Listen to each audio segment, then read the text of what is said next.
Saya dengan resepi KA sudah tiada apa-apa. Saya rasa cukup sampai di situ saja. Kita dah cuba, it is what it is lah.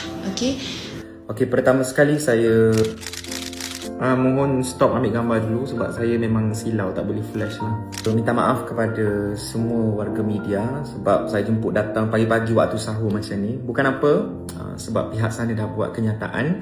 Jadi saya kena tuntut keadilan bagi pihak saya jugalah. Okay, yang pertama, pihak sana ada buat statement mengatakan yang dia putuskan hubungan dengan resepi saya puasa ni sebab tak larat, penat semualah. Bagi saya ini semua isu komitmen sebenarnya. Sebab bagi pihak saya dah keluarkan 3 video sehari. Kadang-kadang tak tidur malam nak siapkan video tersebut. What do I get in return? Nothing. Ni bukan nak mengungkit tau. Cuma saya nak menuntut keadilan lah.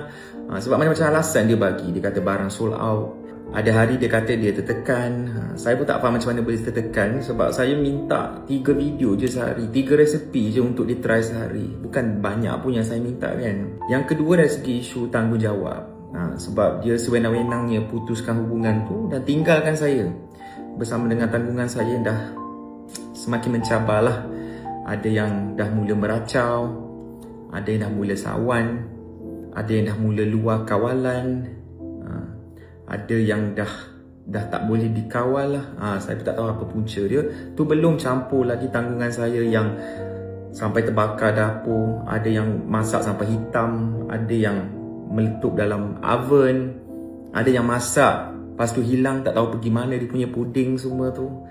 Jadi saya mohonlah pihak sana jangan sesuka hati lepaskan tanggungjawab tersebut dan menunding jari ke arah saya lah. Jadi saya tak nak buka apa-apa soalan kepada media sebab tak nak saya cakap lain, media cover lain nanti. Cuma saya minta jasa baik pihak netizen untuk dengar kedua-dua pihak dan bagi penilaian yang adil lah kepada pihak saya juga sebenarnya. Okay, terima kasih.